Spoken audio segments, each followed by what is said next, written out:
नमस्कार प्यारे बच्चों, कैसे हैं आप? आशा है सब बच्चे बहुत अच्छे से होंगे। बच्चों, आज हम करेंगे अध्याय 6 गांव का प्रशासन। तो जैसा कि आपको पता चल ही रहा है, गांव का प्रशासन लेसन में हम क्या पढ़ने वाले हैं? गांव के बारे में। गांव के बारे में हम क्या पढ़ेंगे कि जो गांव है वो शहरों से भिन्न किस प्रकार है।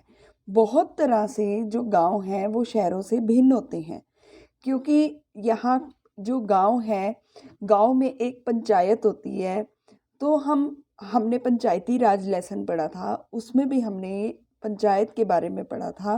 और इस लेसन में हम गांव के बारे में पढ़ेंगे कि गांव का प्रशासन जो है वो किस प्रकार चलता है, और जो गांव है उनको कितनी तरह की मुश्किलें, उनका कितनी तरह की उनकी परेशानियां जो उनको झेलनी पड़ती हैं, और जो हमारे शहर हैं उसमें ये सब प्रॉब्लम्स नहीं आती हैं।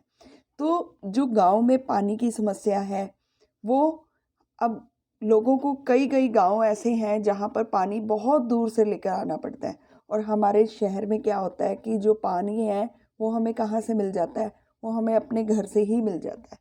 तो बच्चों, ज़्यादा टाइम वेस्ट करते हुए तो हम अपना ये लेसन जल्दी से स्टार्ट करते हैं। तो बच्चों, अब हम शुरू करते हैं गांव का प्रशासन। सबसे पहले हम करेंगे कि जो गांव का प्रशासन है उसमें हम क्या पढ़ेंगे। तो बच्चों, आपको पता है कि हमारा जो देश है वहाँ पर 6 लाख से भी ज़्यादा गांव हैं। तो उन गांवों के लिए उन गांवों में जितनी भी पानी की समस्या है, बिजली की समस्या है, सड़क की समस्या है, उनको पूरा करना कोई आसान काम तो है नहीं है। तो उनको जितना भी उनको पूरा करना होता है, उनके कामों को पूरा करना होता है, उसके दस्तावेज रखने पड़ते हैं हमें। उनको जितने भी उनमें विवाद होते हैं उनको निपटाने की ज़रूरत होती है। उसके लिए एक प्रशासनिक ढांचा बनाया जाता है उसकी व्यवस्था को पूर्ण करने के लिए। तो इस पाठ में हम 2 ग्रामीण प्रशासनिक अधिकारियों के नाम के बारे में थोड़े से विस्तार से पढ़ेंगे। तो चलिए स्टार्ट करते हैं। सबसे पहले हम करेंगे गांव में झगड़ा। ये हम एक छोटी सी स्टोरी से आपको ये लेसन को समझाएंगे। तो इस अध्याय में क्या है कि गांव में झगड़ा। अब एक मोहन है और उसका दोस्त है, पड़ोसी है उसका रघु। तो जो मोहन है और रघु है, दोनों का जो खेत है वो बिल्कुल पास पास था। तो मोहन जो था वो बहुत पहले से, मतलब बहुत टाइम से अपने खेत में खेती करता है ज़मीन पर। तो उसका एक सुबह वो आता है, उसने देखा कि जो उसका पड़ोसी रघु है उसने अपनी जो मेड़ मेड़ क्या होती है, जो खेतों को पार्टीशन करने के लिए बनाई जाती है, वो उसने बढ़ा ली है। और बढ़ाकर जो रघु का खेत है उसकी तरफ बढ़ा दी है। मतलब कि अपना खेत बड़ा कर लिया और उसका खेत छोटा कर दिया। तो वो बहुत ज़्यादा नाराज़ होता है। तो जब वो नाराज़ होता है तो वो बहुत डरता भी है, क्योंकि जो रघु था वो कौन था, उनको मतलब कि उसको सरपंच बहुत अच्छे से जानता था। तो वो डर जाता है। वो जब डरता है तो वो कहता है कि अब मेरे को हिम्मत करके उसके घर जाना चाहिए, मुझे डरना नहीं चाहिए। क्योंकि उसके जो ताऊ थे वो कौन थे, गांव के सरपंच थे। लेकिन वो हिम्मत करके फिर भी उसके घर जाता है, और वहाँ पर उन दोनों के बीच में बहुत ज़्यादा कहासुनी होती है, लड़ाई होती है। तो रघु ने एक मजदूर को बुला लेता है, और मजदूर भी उसके साथ मिलकर उनको, जो मोहन था उसको मारने पीटने लगते हैं। जब बहुत ज़्यादा पिटाई होती है तो जो आस पड़ोस के लोग थे उन्होंने उनको बचाया, मोहन को, और उसकी मरहम पट्टी भी करवाई। तो बहुत से लोगों ने उसको सलाह दी कि आपको जो पुलिस स्टेशन है वहाँ पर जाकर रिपोर्ट लिखवानी चाहिए। तो जो रघु था, तो कई लोगों ने उसको सलाह भी दी मोहन को कि अगर आप वहाँ पे जाओगे तो हो सकता है कोई सुने ही ना आपकी बात, और आपको ना स्थानीय वहाँ पर नहीं जाना चाहिए, आपको शहर वाले पुलिस स्टेशन में जाकर ही रिपोर्ट लिखवानी चाहिए, क्योंकि इसका जो नतीजा है वो कुछ नहीं निकलेगा। और कुछ ने कहा कि आप पुलिस स्टेशन रहने ही दो, क्योंकि हो सकता है रघु के परिवार वाले पहले ही पुलिस स्टेशन चले गए हो। लेकिन फिर बिल्कुल एंड में क्या होता है कि उसने बोला कि मैं पुलिस स्टेशन तो मैं ज़रूर जाऊंगा। अब है पुलिस थाने का क्षेत्र। पुलिस थाने का क्षेत्र हमारा कौन सा होता है? जो भी पुलिस का क्षेत्र है, क्षेत्र में मतलब क्या होता है कि आप देखते हैं कि जो एरिया है, वो एरिया जिस पुलिस स्टेशन के अंडर आता है, उस एरिया की जितनी भी कंप्लेंट्स होती हैं वो पुलिस स्टेशन वाले सॉल्व करते हैं उसको। तो अब आप ये देखिए, अगर आप धनास में रहते हैं तो धनास के पुलिस स्टेशन में ही जाएंगे। ये तो नहीं है कि आप 49 में आकर अपनी जो ये लड़ाई झगड़े की रिपोर्ट लिखवाएंगे। अगर आप 49 में रहते हैं तो 49 में, तो हर एक सेक्टर का, हर एक जगह का, हर एक एरिया का एक पुलिस स्टेशन होता है। तो उस क्षेत्र की जितनी भी कंप्लेंट्स होती हैं वो सब उसी थाने में लिखवाई जाती है। तो इसी तरह मोहन ने समझाया कि मैं शहर में नहीं जाऊंगा, बहुत बड़े बड़े थाने हैं, लेकिन मैं अपना जो हमारे गांव का है इसी क्षेत्र में अपना जो है रिपोर्ट लिखवाऊंगा। तो फिर क्या होता है पुलिस थाने में होने वाला काम। तो जब सब लोग पुलिस थाने में पहुंचे तो वहाँ पर थानेदार ने क्या किया, थानेदार के पास गया और उसे पूरा मामला बताया। उसने यह भी बताया कि वह अपनी शिकायत लिखित रूप में देना चाहता है, लेकिन जो थानेदार था वो लिखित रूप में शिकायत लेना नहीं चाहता था, क्योंकि अभी मैंने आपको बताया जो रघु था वो, उसके ताऊ जो थे वो सरपंच थे गांव के। तो मतलब उसकी जान पहचान ज़्यादा थी, तो पुलिस वाले उसकी रिपोर्ट ही नहीं लिख रहे थे। इतने में उसके साथ जो पड़ोसी गए थे उन्होंने बोला कि इसके साथ मारपीट हुई है और बहुत ज़्यादा मारपीट हुई है, हमारी आंखों के सामने हुआ है। तो मतलब बहुत ज़्यादा थानेदार को समझाया गया और एंड में जो थानेदार था वो मान गया। अब हम पढ़ेंगे राजस्व विभाग का क्या काम होता है।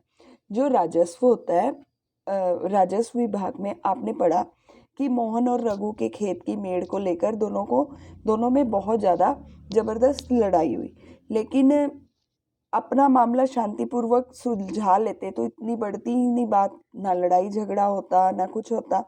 तो क्या कोई ऐसे अभिलेख यानी रिकॉर्ड होते हैं जिसके कारण हमें पता लग जाए कि किसी का खेत कितने क्षेत्र में है? बिल्कुल, ऐसा एक तहसीलदार होते हैं जो पूरे के पूरे गांव का नक्शा जो होता है उनके पास होता है। उस नक्शे को देखकर हम पता लगा सकते हैं कि किसका खेत कितना बड़ा है और कितना चौड़ा है, कितना लंबा है। तो जो पटवारी होता है वो पटवारी कहीं पटवारी होता है, कहीं पर लेखपाल होता है, कहीं पर कर्मचारी होता है, कहीं ग्रामीण अधिकारी होते हैं, तो कहीं कहीं कौन होते हैं, कानून को कहते हैं। और अब हम करेंगे कि जो ग्रामीण अधिकारी हैं तो कहीं कानून को कहते हैं उनको, है ना। हम यहाँ जमीन का लेखा जोखा रखने वाले कर्मचारी के लिए पटवारी शब्द का प्रयोग करते हैं। जो भी गांव के जमीन का लेखा जोखा रखते हैं उसको हम पटवारी कहते हैं। अब उनके पास क्या होता है, उनके पास सारे गांव का, मैंने जैसा कि आपको बताया, नक्शा होता है। आमतौर पर पटवारी जो होते हैं वो खेतों को मापने के लिए अलग अलग तरीके अपनाते हैं। कुछ लोग तो अपना फुट जो आपने देखा होगा उससे मापते हैं, कुछ जंजीरों से मापते हैं। तो जो लंबी लंबी लोहे की जंजीरें होती हैं उसे हम बोलते हैं जरीब। तो उन्होंने क्या किया, कहानी में पटवारी मोहन और रघु के खेतों को नापकर यह देख सकता था कि वह गांव के नक्शे से मेल खाता है कि नहीं खाता है। अगर वह नक्शे से मेल नहीं खाता तो उसको पता चल जाता कि मेड़ खिसकाकर खेत की सीमा बदली गई है। तो पटवारी किसानों की भूमि से क्या भी इकट्ठा करते हैं, टैक्स भी इकट्ठा करते हैं। वो टैक्स, उनका टैक्स का क्या करते हैं, वो सरकार को जमा करवाते हैं और सरकार को सारी की सारी क्षेत्र का लेखा जोखा भी देते हैं कि उस क्षेत्र में किस हिसाब की फसलें उगी हैं, क्या क्या हो रहा है, मतलब पूरा का पूरा रिकॉर्ड जो होता है वो गवर्नमेंट को देते हैं। इसी तरह है और उनका ज़रूरी काम है, अब अगर किसान ने पहले चावल बोता है, उसके बाद वो चावल की जगह वो कहता है कि मुझे गेहूं बोना है, तो इस चीज़ का रिकॉर्ड भी वो सरकार को जमा कराते हैं। और अगर उसको कहीं कुएं की ज़रूरत है, वो अपने खेत में ही बेशक कुआं खोद रहा है, तो इस चीज़ का भी जो है रिकॉर्ड जो है वो कौन रखता है? तहसीलदार रखता है। अब भारत जो है सभी राज्य जिलों में बटे हुए हैं, तो ज़मीन से जितने भी जुड़े हुए मामले होते हैं व्यवस्था के लिए, इन जिलों को और भी छोटे खंडों में बांट दिया जाता है। जिले को के उपखंडों के नाम से भी जाना जाता है। जैसे तहसील को तहसील होता है, तालुका होता है, इन सब को बोला जाता है। और इन सब से ऊपर क्या होता है? जिला अधिकारी होता है और उसके नीचे तहसीलदार होते हैं। उन्हें विभिन्न मामलों को निपटाना होता है। वे पटवारी के काम का निरीक्षण करते हैं और ये सुनिश्चित करते हैं कि जो रिकॉर्ड है उसको सही ढंग से किया गया है, जो जितना भी रिकॉर्ड है वो इकट्ठा ठीक ढंग से किया गया है। तो इसी तरह वो ये भी देखते हैं कि किसानों का जो रिकॉर्ड की नकल है उसकी मतलब कि डुप्लीकेट जो कॉपी है वो भी मिल जाए। और विद्यार्थियों को ज़रूरत पड़ने पर जाति प्रमाण पत्र भी आदि भी देते हैं। इसी तरह क्या है कि और एक नया कानून, अब हिंदू अधिनियम धारा 2005 में जब हम उन किसानों के बारे में सोचते हैं जिनके पास ज़मीन है, तो आमतौर पर हमारे ध्यान में पुरुष होते हैं। तो अब आप देखो, आप किसान का नाम सोचते ही आप सोचते हो कि वो सिर्फ पुरुष ही होंगे। महिलाओं की हैसियत खेतों में काम के लिए सिर्फ एक मददगार के रूप में मानी जाती है। उनके बारे में ज़मीन के मालिक के रूप में कभी सोचा नहीं जाता। तो मतलब कि हम यही हमारी जितनी भी हमारी मेंटलिटी है, हमारा सोचने का नज़रिया है, वो यही बना हुआ है कि जो किसान है वो सिर्फ आदमी हो सकते हैं लेकिन औरतें नहीं होती हैं। तो उनके बारे में क्या सोचा जाता है कि वो सिर्फ एक हेल्प करती हैं गाँव में जाकर, और कोई मतलब मालिक नहीं होती हैं वो खेत की। तो अभी तक कई राज्यों में हिंदू औरतों को परिवार की जमीन का हिस्सा नहीं मिलता।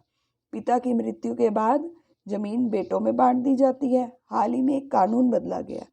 उस कानून के मुताबिक बेटों को बेटियों के बराबर ही पूरा का पूरा हक दिया जाता है और उनकी माँ को भी जमीन में पूरा हिस्सा मिलता है। यह कानून सभी राज्यों, केंद्र शासित प्रदेशों में भी लागू हुआ है। इस कानून से बड़ी संख्या में औरतों को फायदा हुआ है। अब अगर औरत शादीशुदा है और उसके गांव के पास में रहती है, तो अपने पिता की मृत्यु के बाद जो सुधा थी वो अक्सर क्या करती थी? खेती के काम में माँ का हाथ बटाने आती थी। तो उसकी माँ ने पटवारी से कहा कि ज़मीन में अब बेटे के साथ साथ दोनों बेटियों का नाम भी रिकॉर्ड में आ जाए। सुधा की माँ बड़े आत्मविश्वास वाली थी और छोटे बेटे और बेटी की मदद से खेती का काम संभालती थी। सुधा भी इस निश्चिंता से जी रही थी कि ज़रूरत पड़ने पर वह अपने हिस्से की ज़मीन से काम चला सकती है। तो बच्चों, अब आपको ये सारा समझ आ गया कि जो गांव का प्रशासन था उसमें हमें किन किन चीज़ों की ज़रूरत पड़ती है और जो तहसीलदार है वो हमारा किस तरह से रिकॉर्ड संभालता है और क्या क्या वो काम करते हैं।